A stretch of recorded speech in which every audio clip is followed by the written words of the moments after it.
Magandang araw mga kapwa ko Barako user. Andito na naman tayo para magbigay tayo ng ideya o kaalaman sa pagkukonvert ng oil cooler. Need lang natin ang mga pyesa para sa oil cooler. Tutorial po to para sa lahat ng group, ng mga bumubuo ng group. Barako All Nation, Barako 2 Setup, Barako Modify, Barako Cavite, Barako All Nation Tricycle Edition. Sa lahat ng iba pang group na hindi ko pa nabanggit, tutorial po to how to convert oil cooler Barako user. Budget meal lang. Siguro almost 1.5 hanggang 1.7 lang gagastusin mo. Naka-discount ka na. Nakatipid ka pa. Kailangan lang natin ng mga pesa. Ulitin ko, ito ang mga pesa. Need lang natin ng oil cooler. Pwede kang gumamit ng 3 row para raider. Pwede kang gumamit ng 5 row, 6 row, 8 row, at 10 row. Pwedeng gamitin sa Barako user yan. Dagdag ka lang naman ng mga ano dyan eh. Pag mga pataas ang row, dagdag ka lang ng langis dyan. Ito ngayon, oil cooler. Need natin ng banjo bolt with brush copper.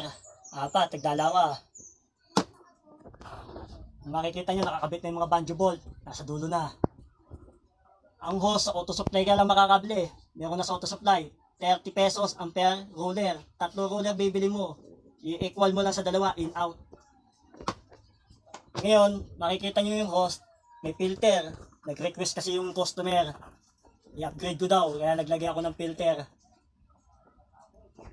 Ito lang ang mga pesa natin kailangan. Tapos, kailangan lang natin ng C-clamp para sa pagyakap ng oil cooler sa chassis. 2 digits sa tornilyo para sa taas. May mga flat washer yan. At higit sa lahat, ang kailangan natin ay tube oil ng Barako o bypass oil. Ikakat kasi natin to. Dito natin idudugtong yung hose ng oil cooler para sa in at lalabas out para dito. Ganyan lang yan. Ito, puputulin na natin. Nasalang lang natin yan sa cutting. Kasi paglagay, nayuyupi.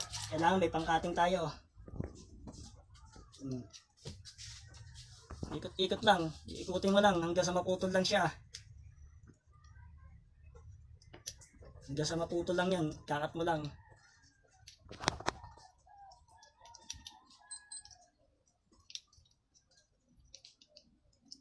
Mura lang, gagastos ka lang, mga 1.5, 1.6, pinakamataas na 1.7. Kung nakita nyo yung tube oil, pinutol natin. Pag nakakabit na dito yung hose, ito ang tinatawag na in. Paahon, papasok ng oil cooler. At lalabas yung out, dito may dudugtong yung hose, in. In, out lang, out to. Ito, in. Ang magiging design yan sa motor mo, pag nakakabit na, nakaganyan na yan. Ayan, ito, sasalpak na natin isang pinutol natin banjo bolt doon sa tube oil. Papasok natin yan dito. Yung napilakanin yan. Tapos ilalak mo lang ano yan. Ilalak mo lang siya. C-clamp. May clamp na yan.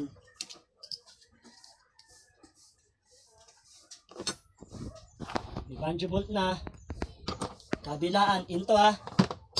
Ito yung out. May banjo bolt na rin sa dulo. Sa out dito natin idudugtong yung natirang tube oil. Para lang din nag-manual niya sa motor. Tsaka mo lang di ilalak.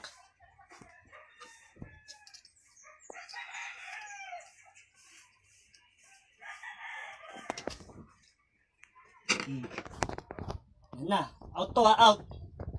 Yan ang ano yan. Ito yung out, papasok na to, papuntang head. Ngayon, ito. Excuse me. Sasalpak na natin. Ngayon natin yung banjo bolt, copper brush, saka natin ipasok yung in.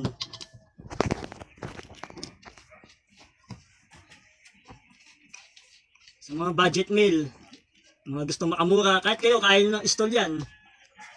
Ako nag-install ako, nearest location ko lang, hindi na ako lumalayo pa. Nag-install ako, ayan. Yan ang forma yan. Papasok natin yung out. Ulit, brush copper. Nakikita nyo.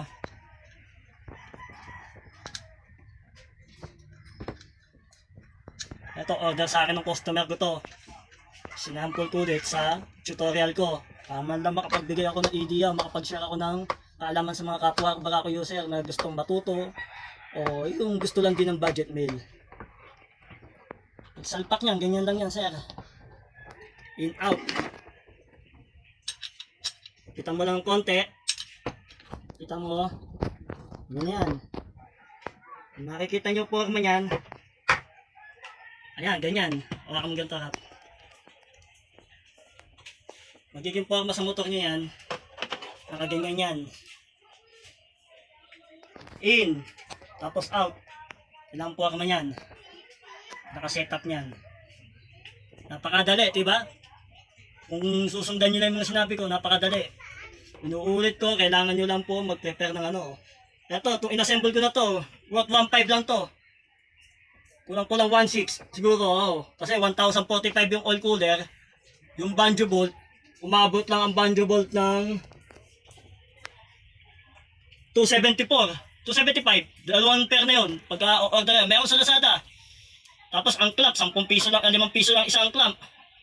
Di 30 pesos yung 6 na clamp. Tapos nag-modify lang tayo ng filter na worth 160 pesos, 160 pesos lang to. Kaya naglaro to ng mga 1.6 lang ko ng 1.7.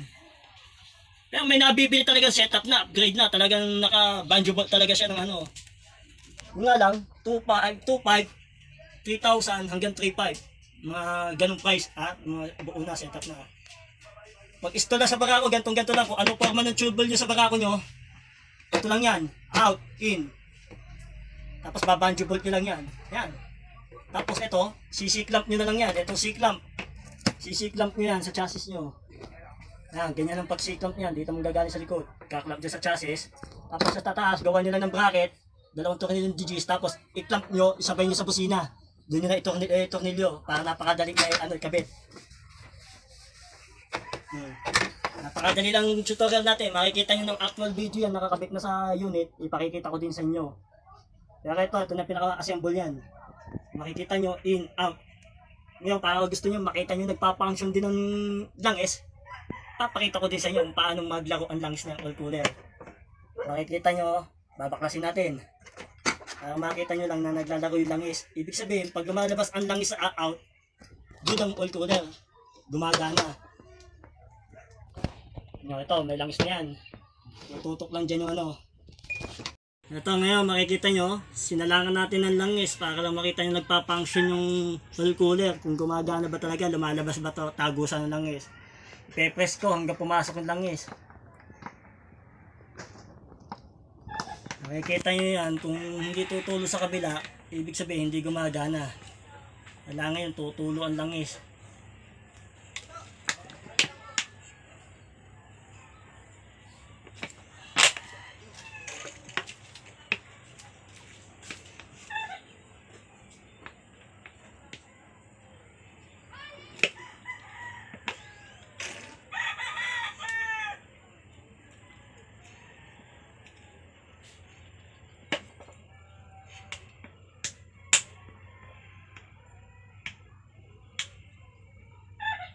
Kita nyo, tumulo lang yung sa kabila. Ibig sabihin, good yung oil cooler, gumagana. Tumutulo, dire-diretso lang is. In out lang tayo sa pagko-convert. Napakadaling ano, kuhanin lang yan.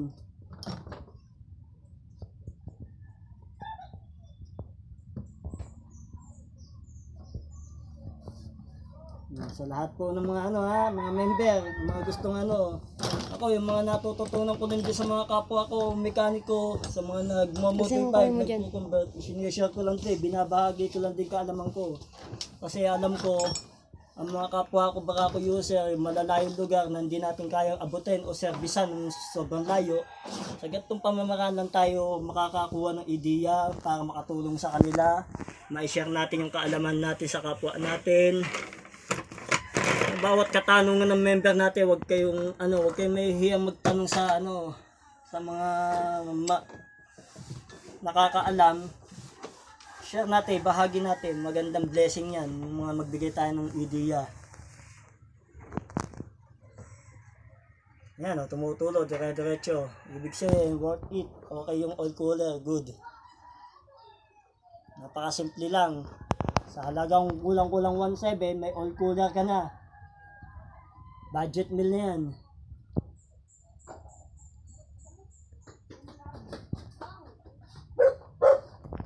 Yung ganito nyo, putulin nyo na lang. Cut nyo lang. Ngayon, kung halimbawa gusto nyo ibalik yung ibalik nyo yung tanggalin yung oil cooler at putol na yung tube oil nyo, worth it pa rin, pwede pa rin. Kung putol nito, kabitan mo lang ng hose. Hose mo lang din, para lang din nakaganyan lang yan, Clamp mo lang din. Wala, hindi masasayang. Clamp mo lang yan, di gagana ulit siya. Kahit pinutol niyo yan, gagana yan, i-clamp nyo lang ng ganun yan. Hindi na kayo bibili ulit ng, ng bago pa.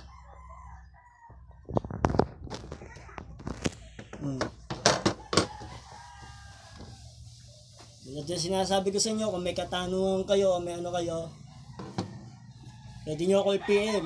Lahat naman ng group, nandun ako. Maliban lang sa All Nation, wala ako.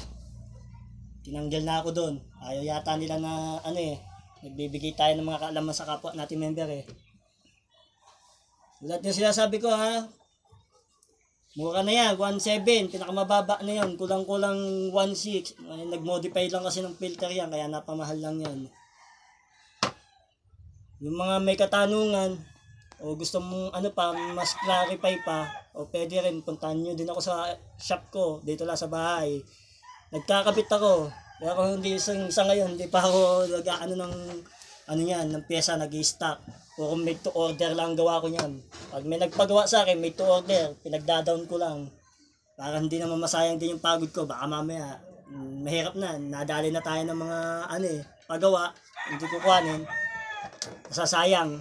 Ang tagal bago iba to sa ibang tao. Tulad yung inaano ko, magandang hapon po ulit sa inyo. Yan naman, patuloy mo dyan. Sana malinawan kayo at matutunan nyo yung binahagi kong ideya o sinare kong ideya na napakasimpleng conversion lang. How to convert oil cooler lang sa Barako user natin. Shout out pala kay Idol Hector Ray Lagara. At shout out kay Antonino. Shout out kay Arnold Alcantara, Legic Seller, Gold Bolt, Tanay Rizal. Idol Lodi, Hector, Bulacan, si Junior Antonino, Marikina, shoutout. Mga Legic pouch out natin, Legic ang mga branded na na pyesa, yan, Hector. Okay yan, magaling na mechanic yan, machinis din yan. Kung gusto yung magpa-convert ng 6-speed, Hector lang hanapin nyo. Shoutout din sa mga admin natin. Admin ng Barako Nation, Barako All Nation, Barako 2 Setup, Barako Cavite, Barako Modify, at Barako All Nation Tribe Edition. Sa lahat ng admin niya. Shoutout kay Ruel Calusa. Shoutout kay Paps Franz. Shoutout kay Paps Aris. Sa mga hindi ko nabanggit pa, lahat kayo, sinashoutout ko. Salamat ho ulit at share tayo ng panibagong ideya, how to convert oil cooler. Magandang hapon. Ito na mga paps, tuturo ko na yung actual na naka-install na yung oil cooler sa motor. Ito yung unit ko, naka-oil cooler. Tulad na sinabi ko, ito yung oil cooler, naka-C-clamp lang sa chassis. Tapos gumawa ko ng bracket na naka-connect na yung sa busina. Doon ko tinap yung bracket ng ng oil cooler, tapos C-clamp. Tapos ito po, isinasabi ko yung sa inyong tube oil. Pinutol lang, tulad din sa video sa una, pinutol lang natin in out. Ito po yung in. Yung in ay aahon dito, papunta rito sa banjo bolt oil cooler. In. Yung tatago sa kabila, out. Yung out na yan, makikita nyo, ito yung hose. Ito yung hose na papunta na dito sa head. Yan kita nyo na, naka-actualize to yung oil cooler. Pero doon pa lang doon sa unang video natin, makukuha nyo na, mapipick up nyo na kung paano mag-install. How to convert oil cooler, Barako user. Yan. Naka-install na siya. Makikita nyo, si-circulate yung langis dyan pag yun ay nag-i-start. Oh. Maraming salamat ha. Sana ma-pick up nyo agad yung binigay ko sa inyong kaalaman. At makapag-install kayo ng sarili nyo. Diyan naman tayo lagi nagsisimula. Sa patanong-tanong, kuha ng mga idea, papanood ng mga YouTube, mga nagbablog, share ng idea, tututot saan at matututo rin kayo at mapipick up mo ang magawa ng ng mga conversion at tutorial sa oil cooler.